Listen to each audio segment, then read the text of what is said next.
The call came at 3:47 a.m. on a Tuesday in March 1961. My daughter Elizabeth's fever had spiked to 104 degrees, and the nurse's voice crackled through the telephone with barely contained alarm. "Mrs. Richards, you need to come to the hospital immediately." I dropped the phone and ran to the bedroom, but the space beside me was empty. The sheets were cold. William hadn't come home again.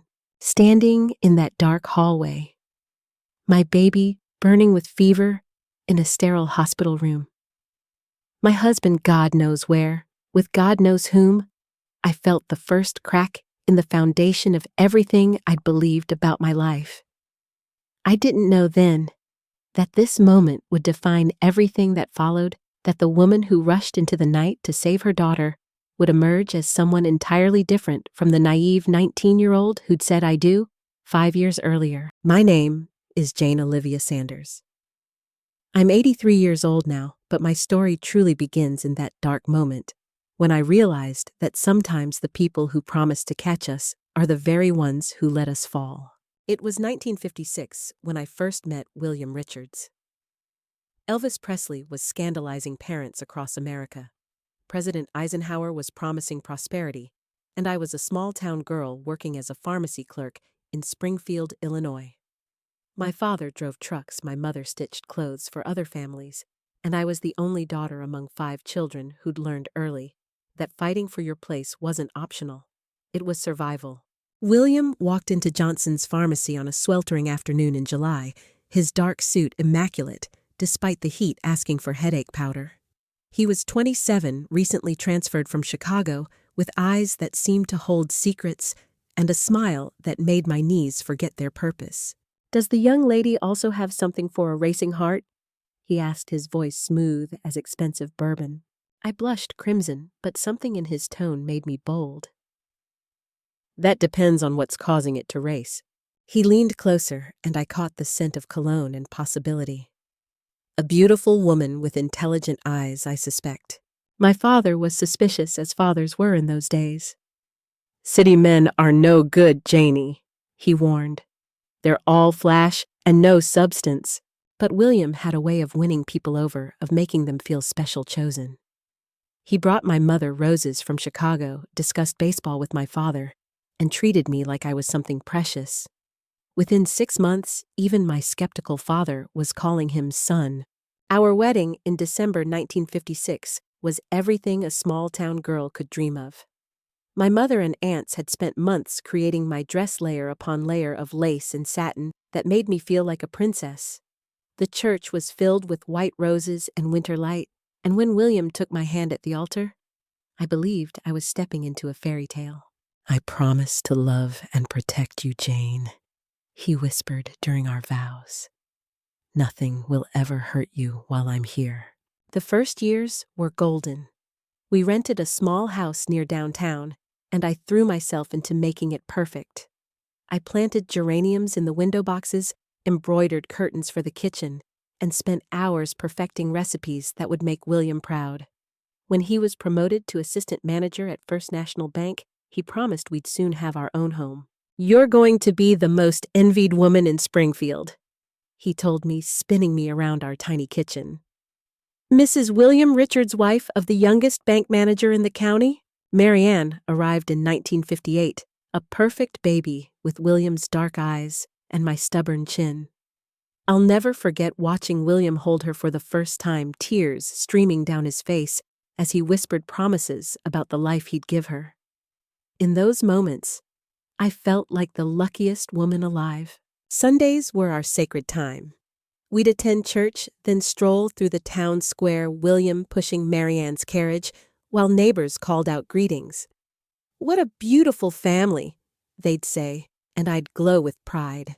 But pride, I learned, can be a dangerous thing. It makes you blind to the cracks forming beneath your feet. The changes started slowly during my second pregnancy. William began staying late at the bank, coming home with stories of difficult customers and mounting responsibilities. He'd arrive past dinner time, sometimes smelling of alcohol, always with flowers or candy as an apology. "The bank is expanding, Jane," he'd explain, loosening his tie. This promotion could set us up for life. Elizabeth was born during a brutal March storm in 1961, and the delivery nearly killed me. I spent a week in the hospital, drifting in and out of consciousness, while William appeared only during visiting hours, always checking his watch, always needing to leave. "I'm sorry, darling," he'd say, kissing my forehead. "With the new responsibilities, I can't be here as much as I'd like." It was Mrs. Wilson, our elderly neighbor, who opened my eyes to the truth. She appeared at my kitchen door one morning, her weathered face creased with concern. "Jane, honey, you're a good girl. You don't deserve this." "Deserve what, Mrs. Wilson?" She sighed deeply. "William's been seen around town with that new girl from the bank. Carol, I think her name is. They've been to the Pine Restaurant, the country club." She paused, her voice gentle but firm. "I saw them kissing in the parking lot behind the bank." The world tilted. I gripped the kitchen counter, feeling like I might collapse. There must be some mistake. William wouldn't... "Honey, I've been married 43 years. I know what I saw." That night, I lay awake, listening to William's breathing, studying his face in the moonlight. When had he become a stranger?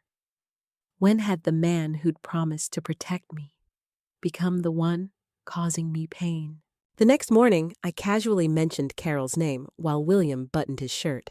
He froze for just a moment, a tell I'd never noticed before, then recovered with practiced ease. "Carol Peterson. She works in foreign exchange. Competent employee." "Why do you ask? Just heard the name somewhere?" He kissed my cheek, but it felt cold, perfunctory. "I'll be late again tonight. Month-end reports." After he left, I sat at my kitchen table and cried. Not the gentle tears of sadness, but the raw, body-shaking sobs of a woman realizing her life was built on lies. The signs became impossible to ignore. Phone calls that ended abruptly when I entered the room. Shirts with lipstick stains he thought I hadn't noticed. The scent of unfamiliar perfume clinging to his clothes. Weekend bank emergencies that coincidentally occurred during his favorite fishing times. But it was during Marianne's illness that the facade finally crumbled completely. Our 3-year-old daughter had contracted a severe case of measles that developed into pneumonia. For 5 days, I lived at the hospital watching my baby fight for breath, while William made brief duty-bound appearances. "I'm sorry, Jane, but the bank needs me," he'd say, checking his watch. "You understand."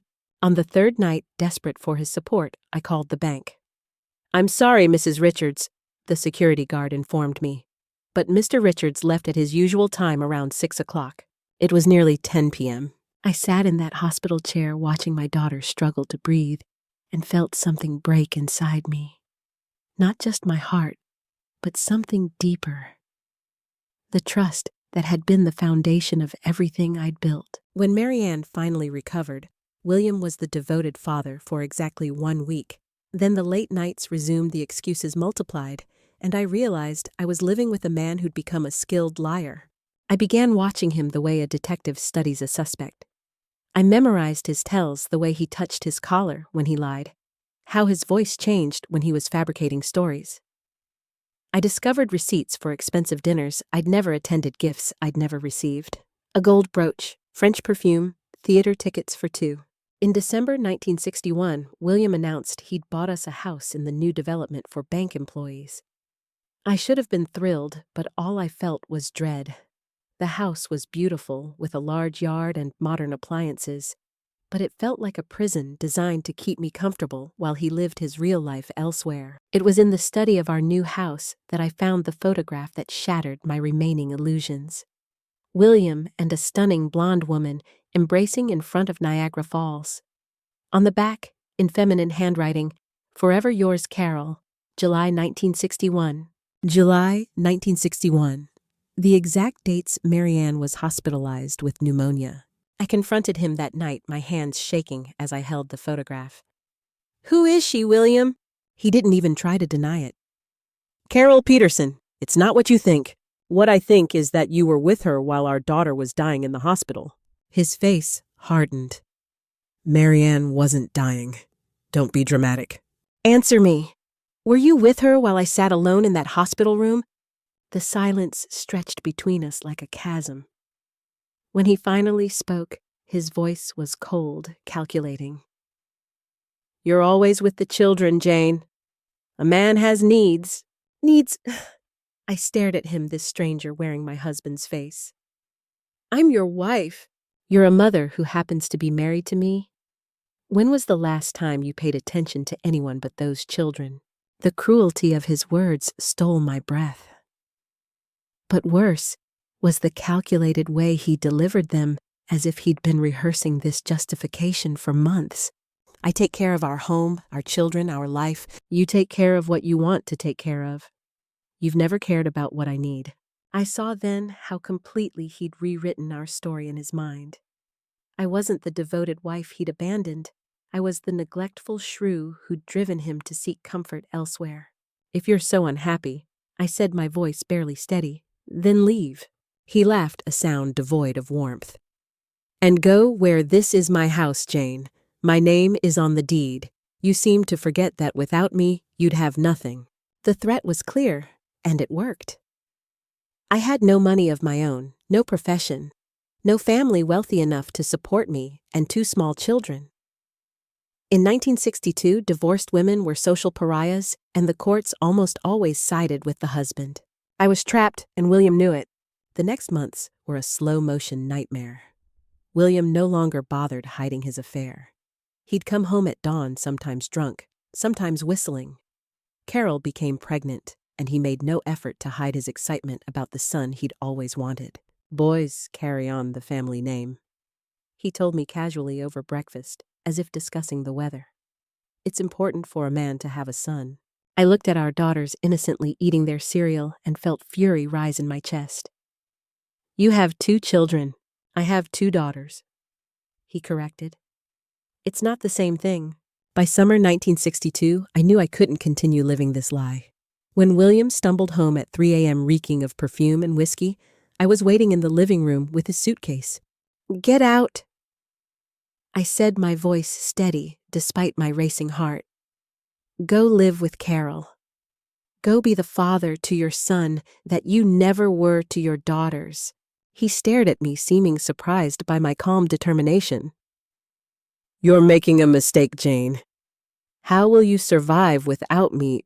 "I'll find a way. No one will want you.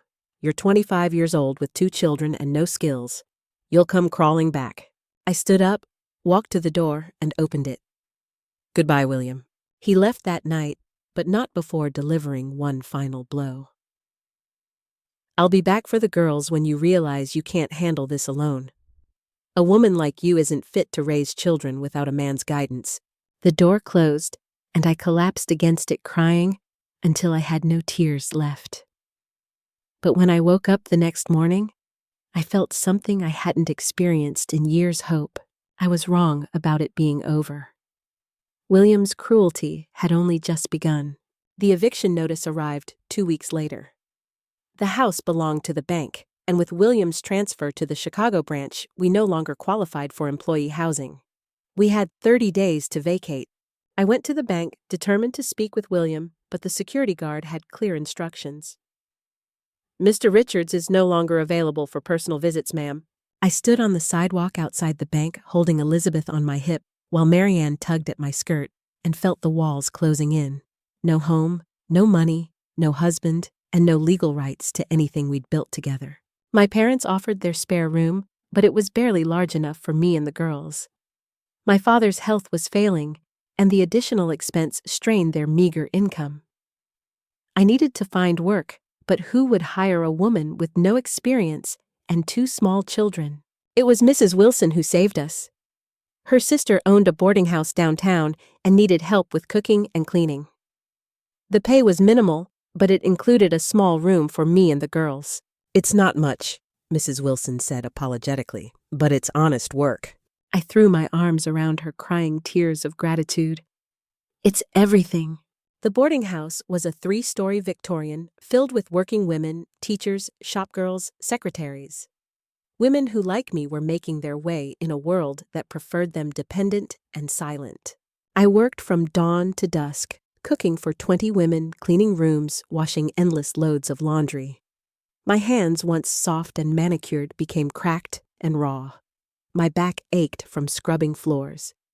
But for the first time in years, I felt useful, capable, strong. The other women became my teachers. Sarah, a bank teller, showed me how to manage money. Ruth, a secretary, taught me basic bookkeeping.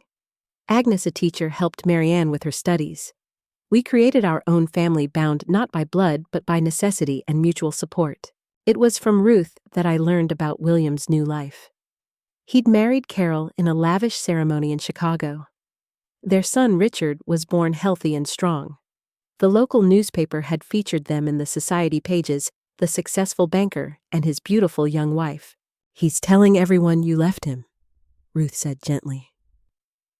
"Says you couldn't handle the responsibilities of being a banker's wife." I laughed bitterly. Of course he is. But I was learning that other people's opinions couldn't pay rent or put food on the table. All that mattered was survival, and I was becoming very good at it. The legal separation papers arrived in spring 1963. William offered minimal child support and demanded visitation rights. His lawyer's letter included a thinly veiled threat if I didn't accept the terms he'd seek full custody, claiming I was an unfit mother living in a boarding house and working as a domestic servant. I consulted with Mr. Emanuel, an elderly lawyer, who took pity on my situation. "He's bluffing," the old man assured me. "But he has resources you don't. Better to accept reasonable terms than risk losing everything." I signed the papers agreeing to the pittance he offered and his right to see the girls twice monthly. But William never came. Not once. The scheduled visits passed without a word, leaving Marianne devastated and Elizabeth confused. "Why doesn't Daddy want to see us?" Marianne asked after the third missed visit. I had no answer. How do you explain to a child that sometimes the people who are supposed to love you most are the ones who hurt you deepest? The boarding house became my sanctuary and my school. I learned to cook for crowds, to manage household budgets, to mediate disputes between strong-willed women. Mrs. Matthews, the owner, was a spinster who'd never married, and she took me under her wing. "You have a gift for this work," she told me. "Not everyone can create a home for people who have none." When Mrs. Matthews was diagnosed with cancer in 1964, I became her unofficial assistant managing the business while she underwent treatment. I discovered I had a talent for administration, for making systems work efficiently, for creating environments where people thrived. Mrs. Matthews died in spring 1965, and her will contained a stunning surprise. She'd left me the boarding house with only one condition: that I maintain it as a haven for working women. At 28, I owned a business. I was no longer William's abandoned wife or a charity case. I was Jane Sanders, proprietor of Meadow House, and I had work to do. The first thing I did was transform the business model. Instead of simply renting rooms, I created a cooperative where women could contribute either money or labor. Teachers gave lessons to residents' children. Secretaries helped with paperwork. Seamstresses taught others their skills. I also started a small sewing operation, taking in alterations and custom work. My mother had taught me to sew, and I discovered I had an eye for design. The extra income helped stabilize the boarding house finances and gave me a sense of independence I'd never known. It was during this period that I learned of William's downfall. Carol had left him for a wealthier man, taking their son Richard with her. William had been fired from the bank for embezzling funds to support his gambling addiction. He'd descended into alcoholism and was living in a shabby apartment alone and broken. I felt no satisfaction in his destruction. If anything, I felt sadness not for him, but for the waste of a life, for the children he'd abandoned, for the promises he'd broken. But I had no time for pity. Meadow House was thriving, and I had dozens of women depending on me. I expanded the sewing operation into a full atelier, hired more seamstresses, and began taking orders from local dress shops. In 1967, I opened a small restaurant on the ground floor featuring Aurora's Southern cooking. The business grew so rapidly that we had to expand, transforming the entire ground floor into a proper dining room. I wasn't just surviving anymore. I was succeeding. Marianne, now 9, had become my little business partner. She had an incredible mind for numbers and would sit with me in the evenings helping balance the books. Elizabeth artistic and creative designed signs and decorations for the restaurant. "You're different from other mothers," Marianne observed one evening as we worked on the monthly accounts. "How so?" "You're not waiting for someone to save you. You're saving yourself." Those words meant more to me than any praise I'd ever received. In 1968, tragedy struck our extended family. William, completely drunk, caused an accident that killed a young couple. He was sentenced to 6 years in prison. The news reached me through the local paper, and I had to make the difficult decision of whether to tell the girls. "He made his choices," Marianne said when I explained what had happened. "We made ours." Elizabeth, more tender-hearted, asked if we could visit him in prison. "Maybe he's sorry now. Maybe he's learned." I left the decision to them, but neither girl ultimately chose to see their father. They'd built their lives around his absence, and his presence, even in remorse, would only disrupt the stability they'd found. The 1970s brought new challenges and opportunities.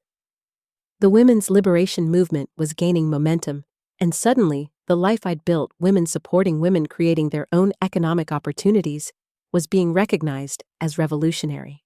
A reporter from the state capitol came to interview me about Meadow House. "You've created something remarkable here," she said. "A genuine community of women helping women." "We've created what we needed," I replied. "When society fails you, you create your own society."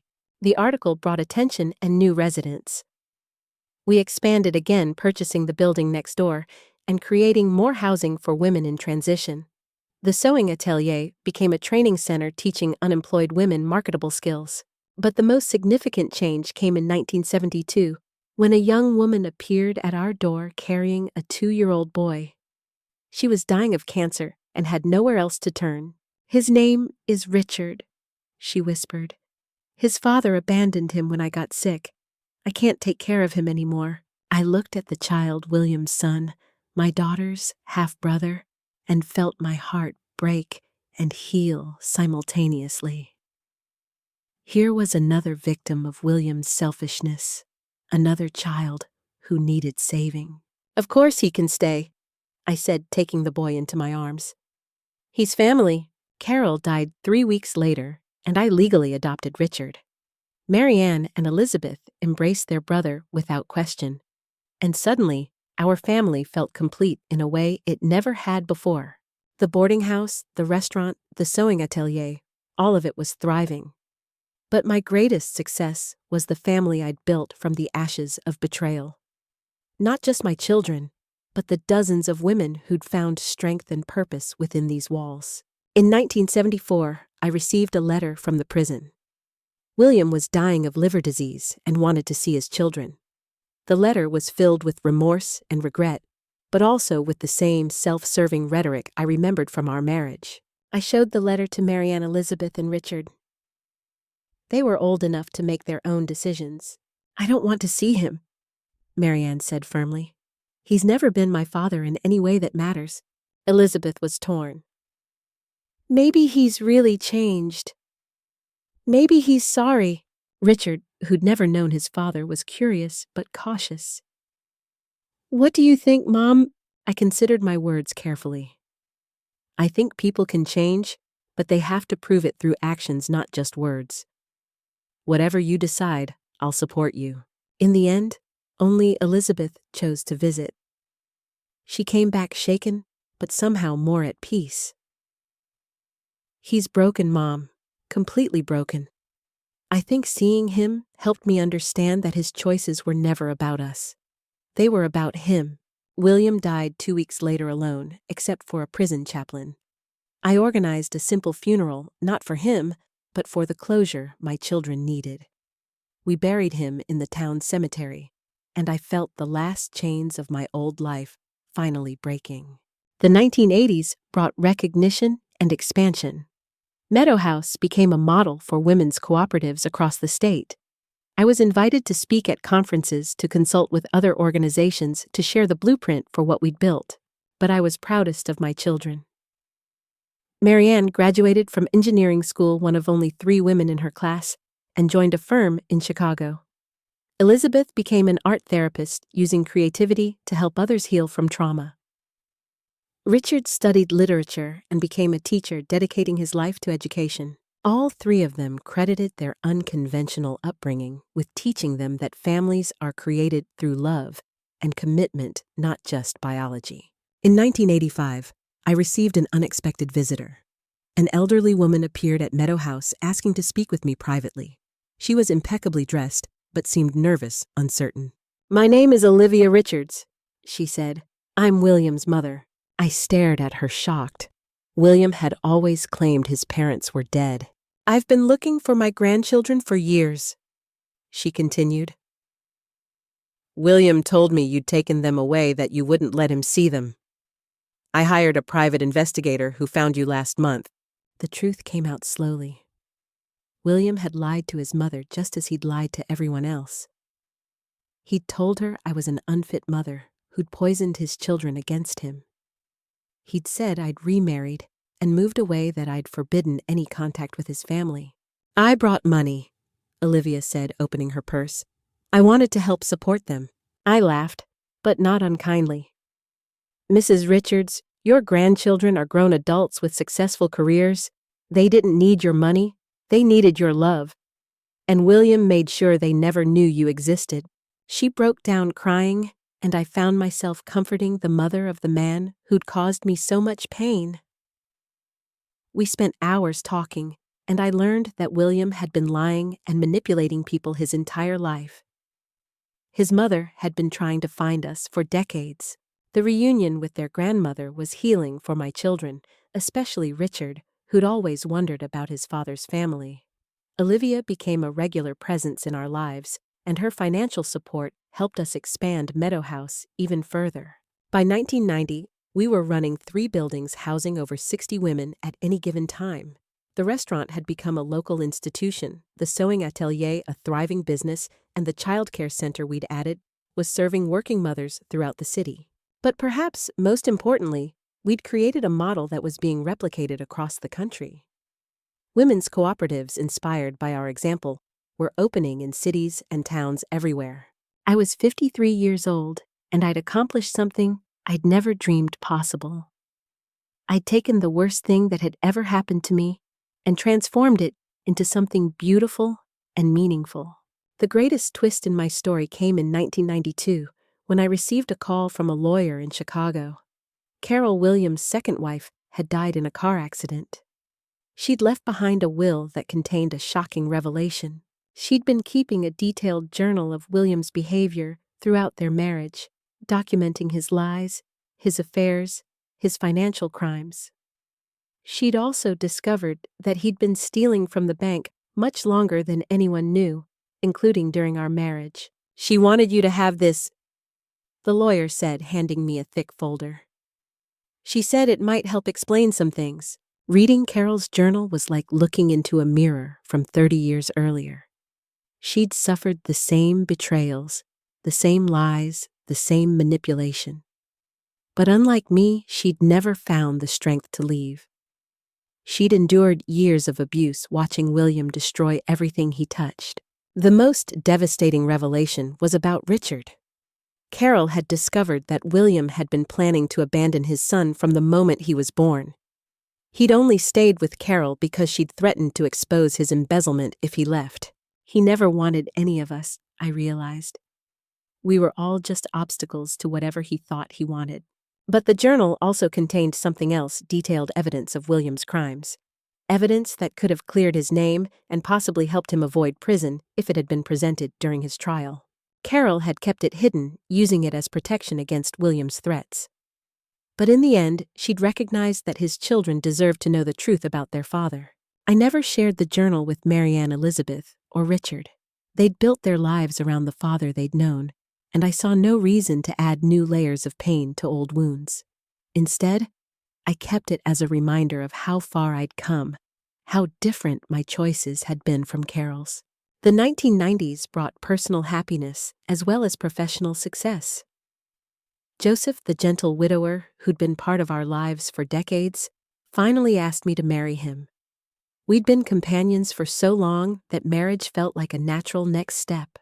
"I know you value your independence," he said as we sat in the garden behind Meadow House.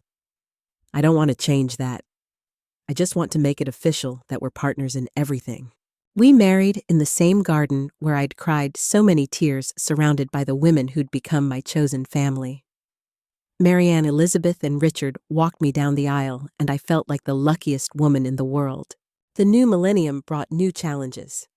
The boarding house industry was changing, and we had to adapt to compete with modern housing options. We renovated the buildings, added modern amenities, and expanded our programs to include job training and college preparation. But the heart of Meadow House remained the same: women helping women, creating opportunities where none existed, building families from the fragments of broken dreams. In 2005, I received a letter that brought my journey full circle. It was from a young woman named Sarah, who'd stayed at Meadow House 20 years earlier. She'd been 19, pregnant, and abandoned by her boyfriend. "You probably don't remember me," she wrote, "but you saved my life. You taught me that being a single mother wasn't a tragedy. It was an opportunity to raise a child with your own values. My daughter is now in college studying to be a social worker. She wants to help other women the way you helped me." I remembered Sarah perfectly. She'd been one of hundreds of women who'd found strength within our walls, but each one had been precious to me. The letter was signed, Sarah Mitchell, director of the Springfield Women's Resource Center. She'd created her own version of Meadow House, carrying the mission forward to a new generation. That's when I realized that my true legacy wasn't the buildings or the businesses. It was the women who'd learned to save themselves and then turned to save others. Today, at 83, I look back on a life that began with betrayal and ended with triumph. The scared 25-year-old who'd been abandoned by her husband had become a woman who'd helped hundreds of others find their strength. Meadow House still operates now, run by a board of directors that includes Elizabeth and Richard. The restaurant serves the third generation of some families. The sewing atelier has become a fashion design school. The child care center provides services to working mothers throughout the region. But beyond the institutions, there's a network of women spread across the country who learned at Meadow House that their worth wasn't defined by the men who'd left them. They learned that independence wasn't selfish, it was necessary. They learned that sometimes the family you create is stronger than the one you're born into. Marianne never married, dedicating her life to engineering and mentoring young women in STEM fields. Elizabeth married a kind man who understood that her work as a trauma therapist was a calling, not just a career. Richard became a father who broke the cycle of abandonment, raising his children with patience and presence. All three of them credit their unconventional childhood with teaching them that love isn't something you wait for, it's something you create day by day, choice by choice.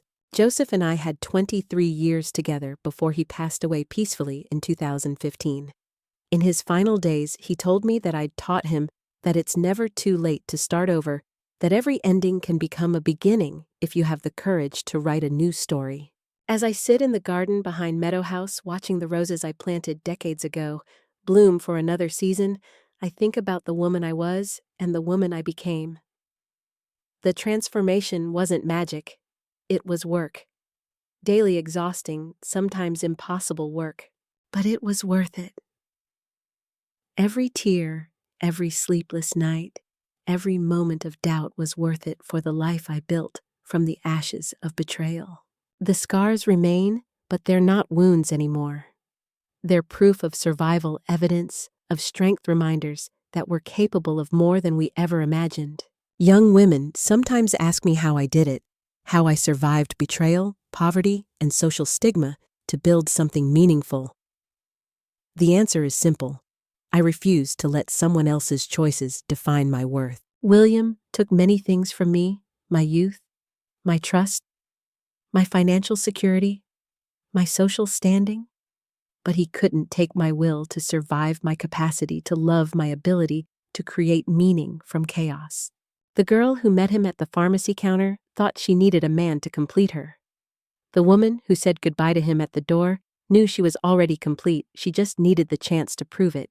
Some scars never completely disappear, but they remind us of the strength we didn't know we had.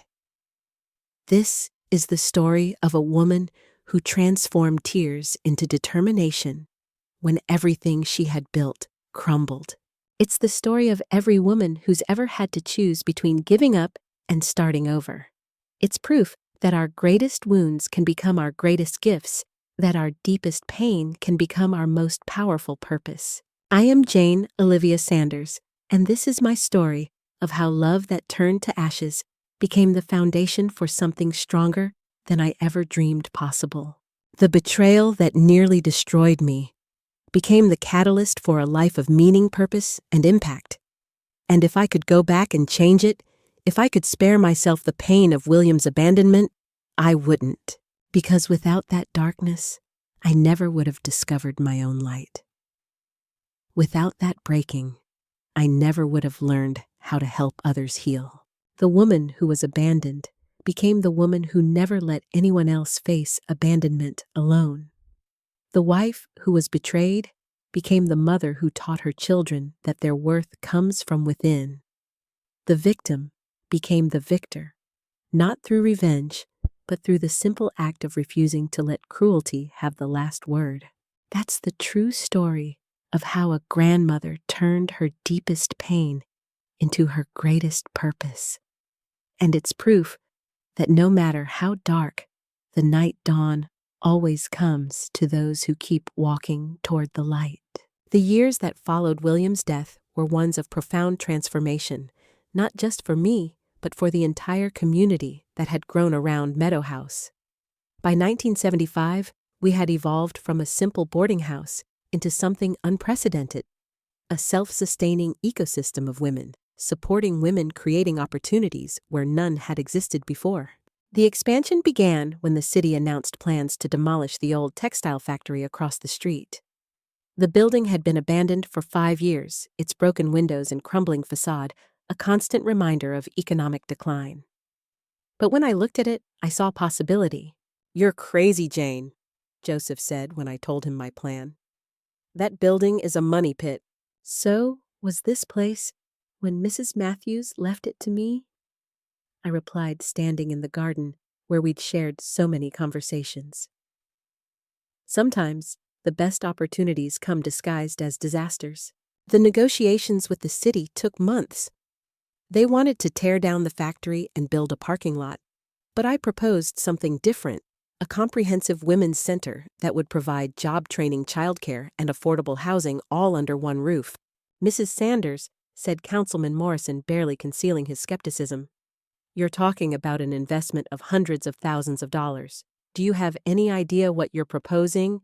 "I'm proposing that we stop talking about helping women and actually do something about it," I replied. "This city has 300 single mothers on welfare. How much is that costing taxpayers every year?" The numbers were staggering.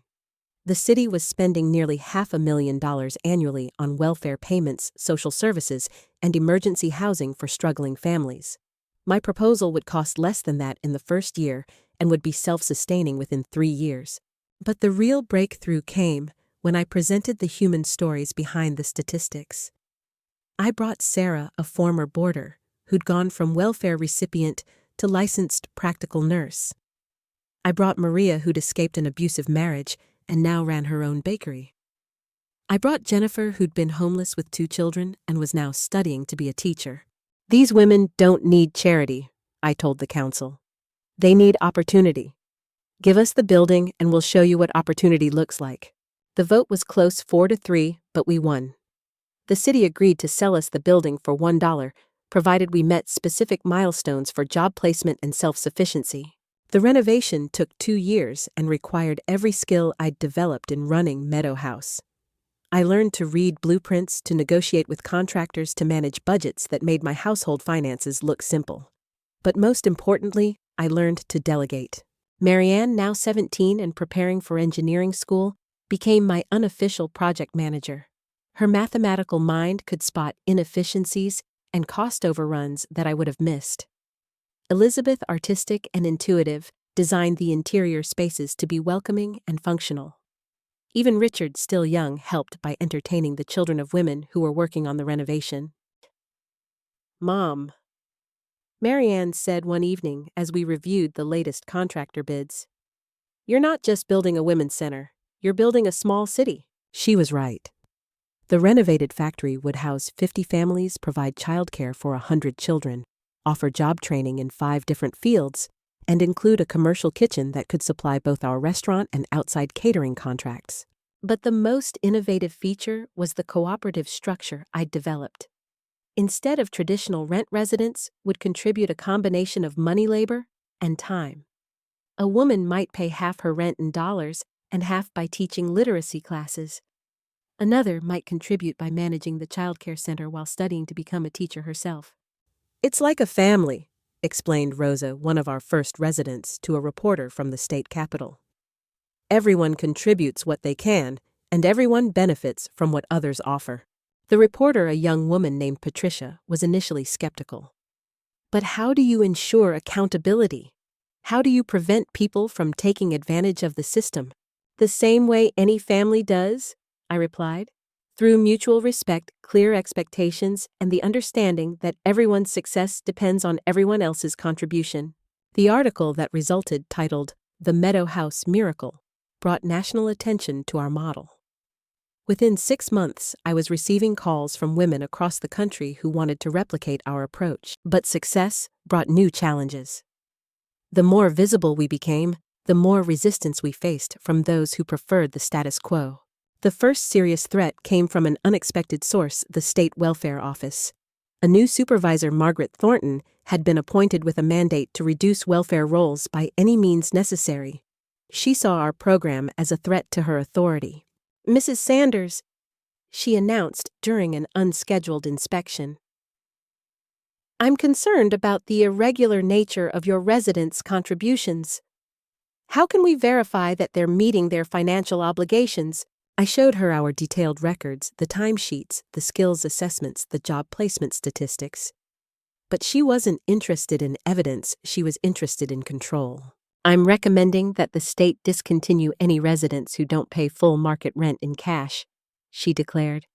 "This arrangement doesn't meet standard welfare regulations." The policy would have devastated us. 70% of our residents were supplementing their rent payments with work contributions.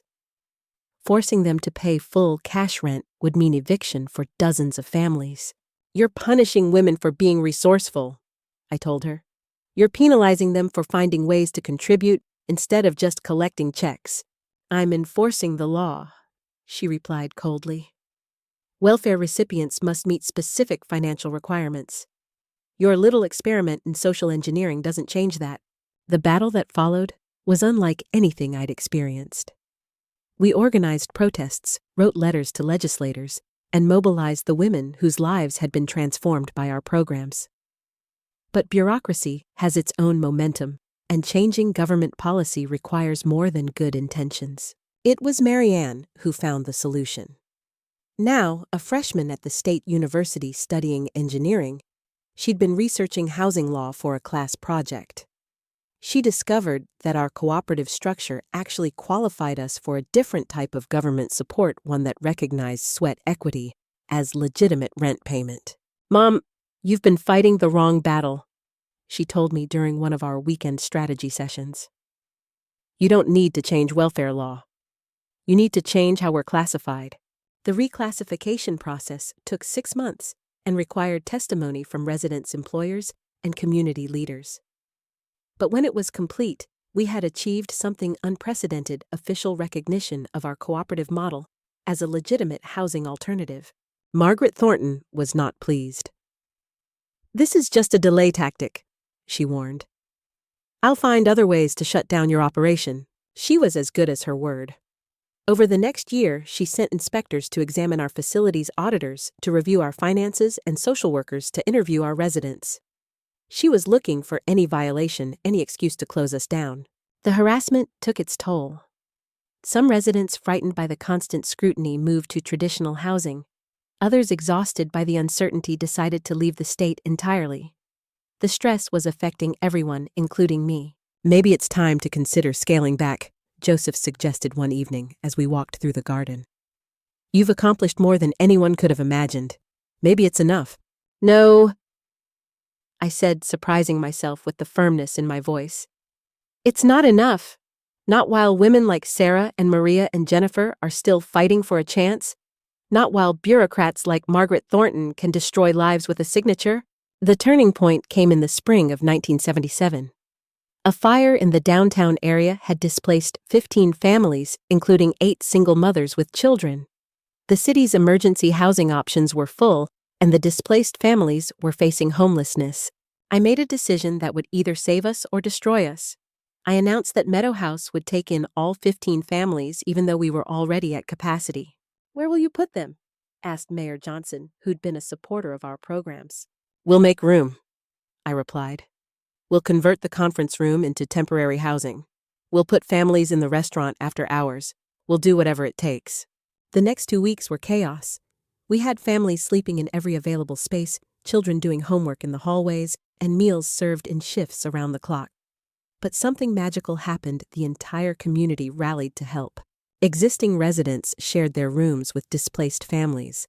Local businesses donated supplies. Volunteers worked around the clock to provide childcare tutoring and emotional support. The women who'd been helped by Meadow House returned to help others in their time of need. Margaret Thornton arrived for an inspection during the height of the crisis. She clearly expected to find chaos violations and evidence of mismanagement. Instead, she found something she hadn't anticipated: a functioning community in action. This is highly irregular, she announced, surveying the organized chaos of temporary housing. These arrangements don't meet standard occupancy guidelines. These are people who would otherwise be homeless, I replied.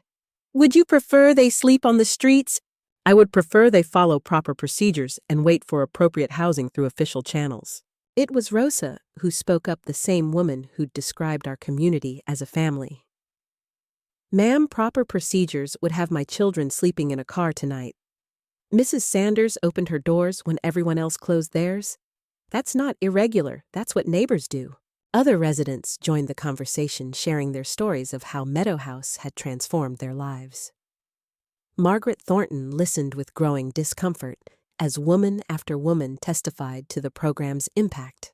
I was on welfare for 3 years before I came here, said Janet, now working as a certified nursing assistant. I had no skills, no confidence, no hope. Now I'm supporting my family and paying taxes. How is that a failure of the system? I was sleeping in my car with my 2-year-old daughter, added Carmen, now managing our childcare center. Mrs. Sanders didn't ask me to fill out forms or wait for approval. She saw a mother and child who needed help, and she helped. That's what this place is about. The inspection ended without citations, but I knew the war wasn't over. Margaret Thornton would find other ways to attack us.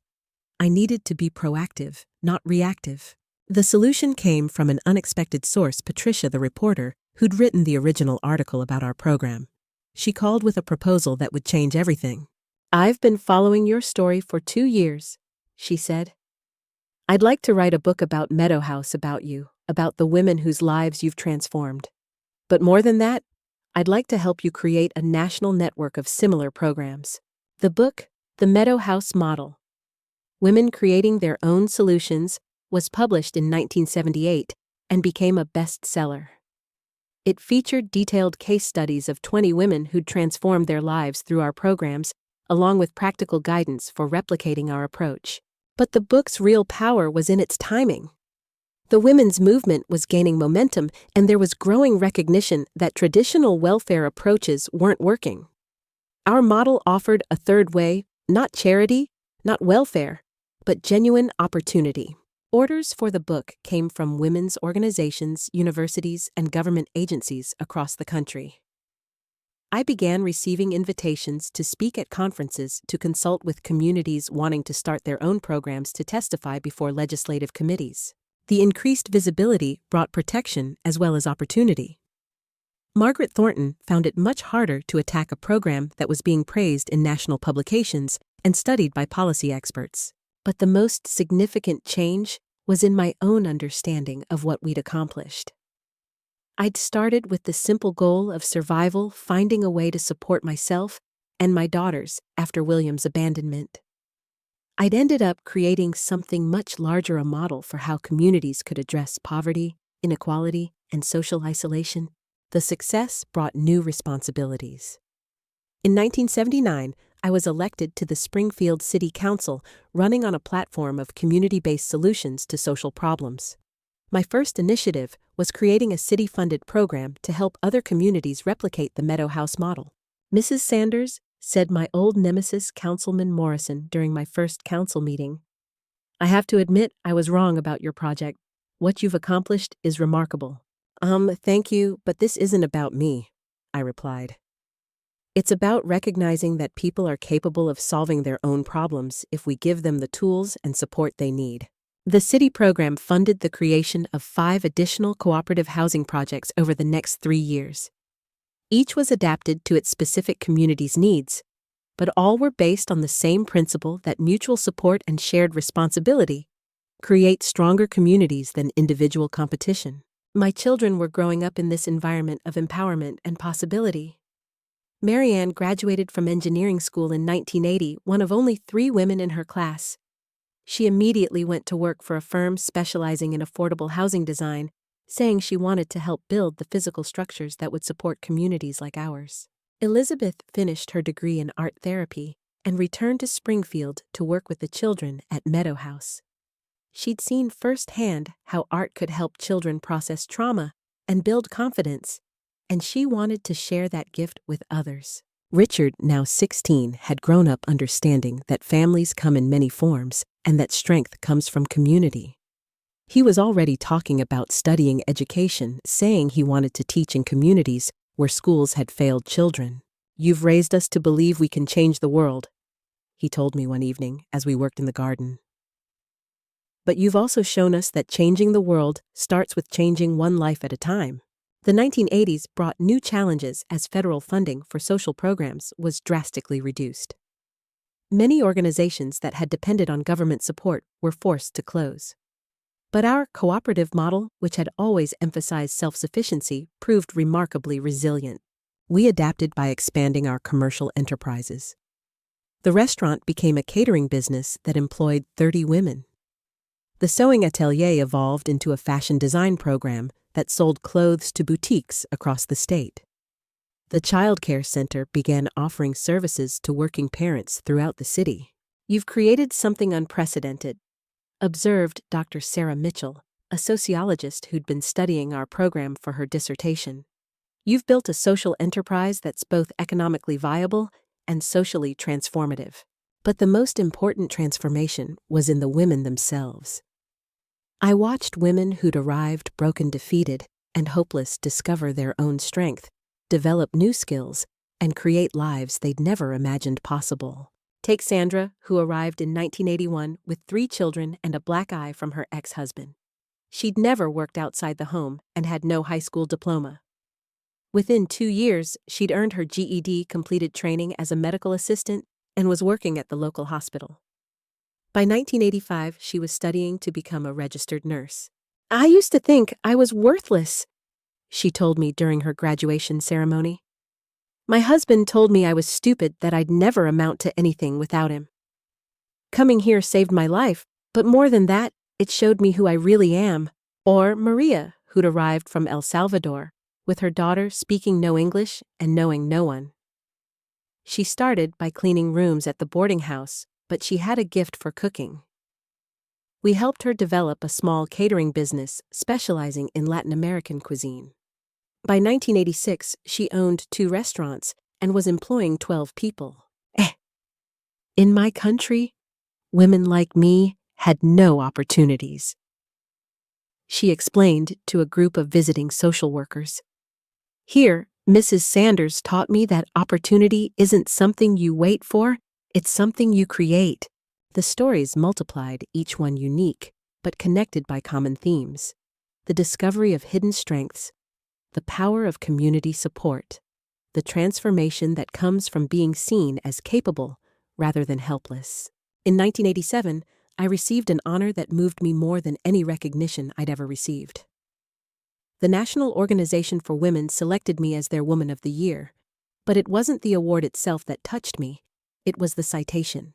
To Jane Sanders, who proved that the best way to help women is to help them help themselves, and who demonstrated that the most powerful force for social change is women working together.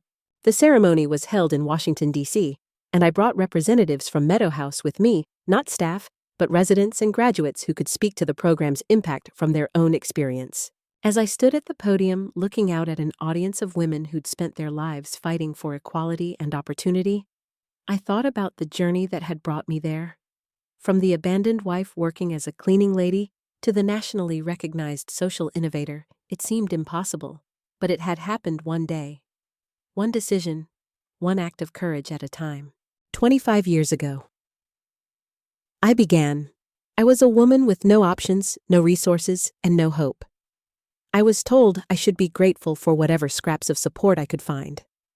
But I learned something that changed everything: that women don't need to be saved. We need to be believed in. We need to be given the tools and the opportunity to save ourselves. The standing ovation lasted 5 minutes, but what meant more to me were the conversations afterward. Women from across the country shared their own stories of struggle and transformation, and many expressed interest in creating similar programs in their communities. By 1990, there were 43 programs across the United States based on the Meadow House model. Each had been adapted to local conditions and needs, but all shared the same core principles: cooperative housing skills, training mutual support, and the belief that every woman has the capacity to create a better life for herself and her children. The success brought new challenges. As the programs grew, there was pressure to standardize, to create bureaucratic systems that would ensure consistency across locations. But I resisted these efforts, knowing that the strength of our model lay in its flexibility and responsiveness to local needs. You can't franchise empowerment, I told a group of investors who wanted to create a nationwide chain of Meadow House programs. Each community has to develop its own solutions based on its own resources and challenges. Instead, we created a network of mutual support with programs sharing resources, expertise, and best practices.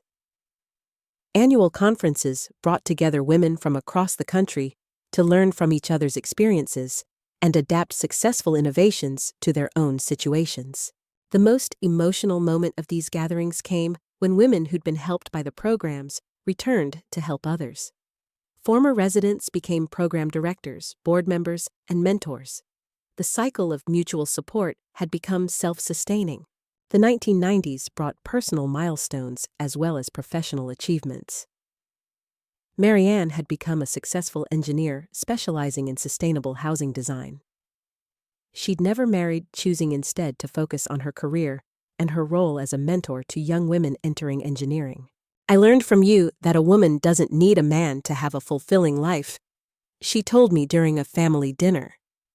"I learned that the most important relationship is the one you have with yourself." Elizabeth had married David, a social worker, who shared her passion for helping others. They had 2 children and ran a family therapy practice that specialized in helping families in crisis. Her childhood experience of living in a community of strong women had shaped her understanding of healthy relationships. "I never doubted that women could be strong and independent," she explained to an interviewer. "I grew up surrounded by women who were creating their own solutions, supporting each other, and refusing to be victims. That's what I try to teach my own children." Richard had become a high school teacher and was working on his master's degree in educational administration. He'd developed innovative programs for at-risk youth, drawing on his own experience of growing up in a non-traditional family. "People ask me if I resented not having a father," he said during a speech at his college graduation. "But I was raised by a community of people who believed in me, supported me, and taught me that family is about choice, not biology. I couldn't have asked for a better childhood." The personal happiness of seeing my children thrive was matched by the professional satisfaction of knowing that our work was making a lasting difference. By 1995, programs based on the Meadow House model were operating in all 50 states and several international locations. But the most significant development was the growing recognition that our approach represented a fundamental shift in how society addressed poverty and inequality. Instead of treating symptoms, we were addressing root causes. Instead of creating dependency, we were building capacity. Instead of perpetuating isolation, we were creating community. This recognition came to a head in 1996 when I was invited to testify before a congressional committee on welfare reform. The country was debating major changes to social safety net programs, and our model was being studied as a possible alternative to traditional welfare approaches. Mrs. Sanders, said the committee chair, "You've been working with low-income women for over 30 years. What would you tell Congress about the most effective ways to help people escape poverty?"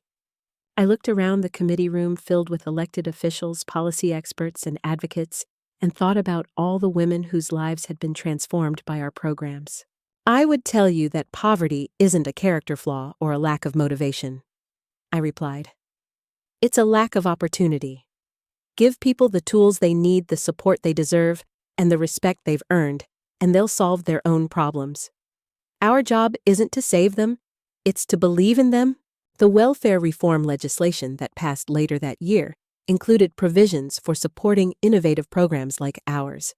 It wasn't everything we'd hoped for, but it was recognition that our approach deserved serious consideration. The new millennium brought new challenges and opportunities. The internet had revolutionized communications, making it possible for programs across the country to share resources and support in real time. We created online networks that connected women participating in cooperative housing programs, allowing them to share experiences, offer advice, and provide mutual support. But technology also brought new forms of inequality.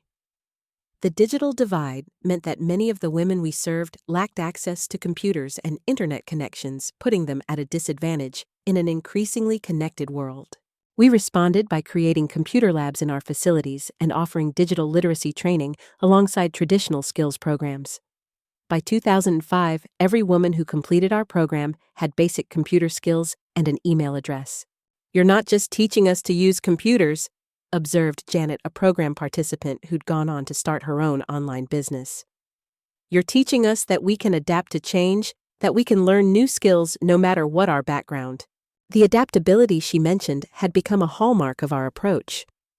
Over the years, we'd survived changes in government policy, economic recessions, and shifts in social attitudes by remaining flexible and responsive to emerging needs. The most significant test of this adaptability came in 2008, when the economic crisis threatened to destroy everything we'd built. Unemployment soared, housing markets collapsed, and government funding for social programs was slashed.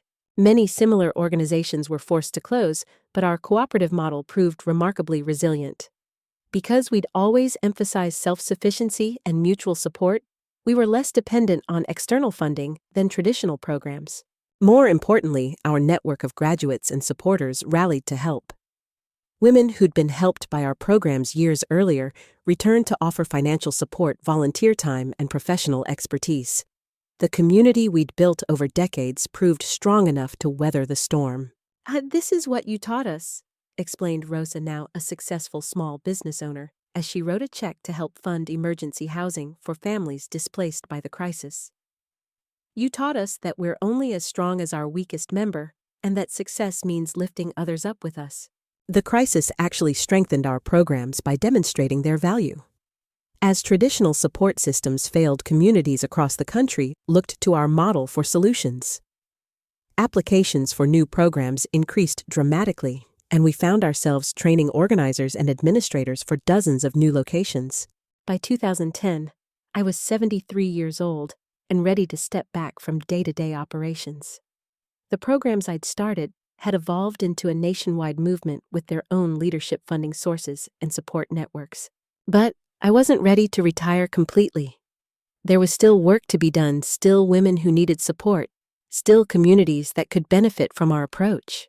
I decided to focus on what I'd always done best, working directly with women in crisis, helping them discover their own strength and potential.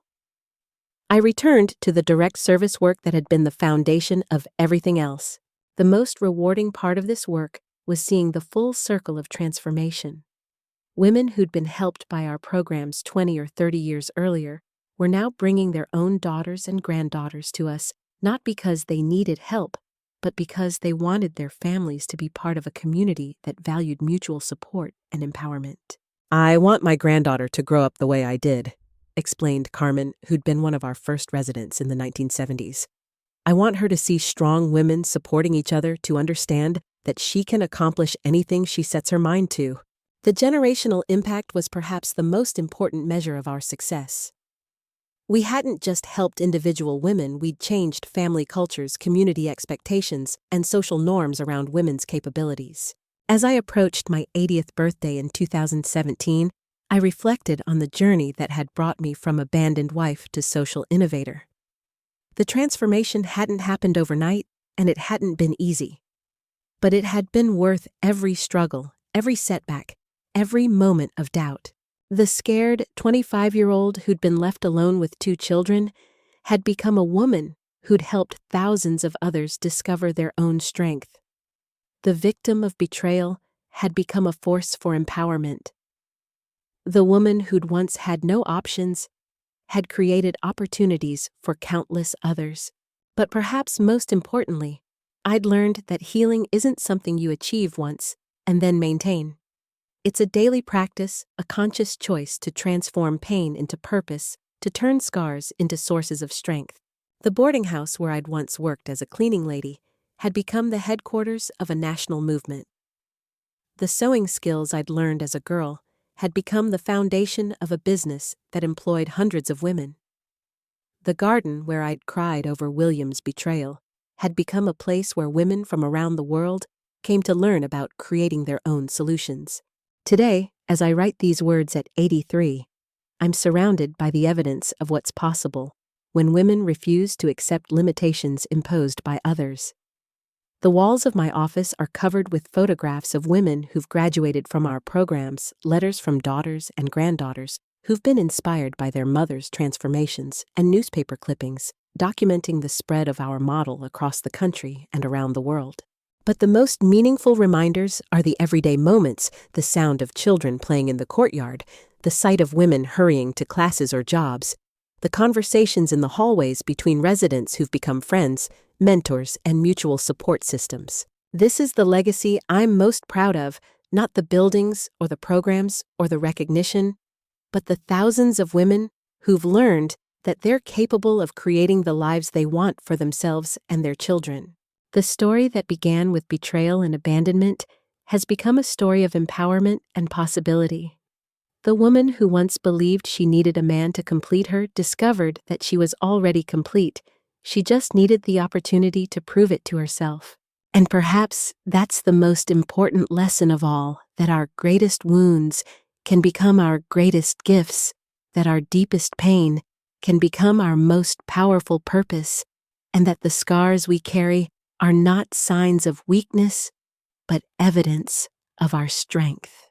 The young woman who met William Richards at the pharmacy counter thought she was looking for love. The woman who said goodbye to him at the door discovered something more valuable, the unshakable knowledge that she was enough exactly as she was, and that her worth came not from being chosen by someone else, but from choosing herself. Some scars never completely disappear, but they remind us of the strength we didn't know we had. This is the story of a woman who transformed tears into determination when everything she had built crumbled. But more than that, it's the story of what becomes possible when we refuse to let someone else's choices define our worth, when we choose to see endings as beginnings, and when we discover that the power to change our lives has been within us all along.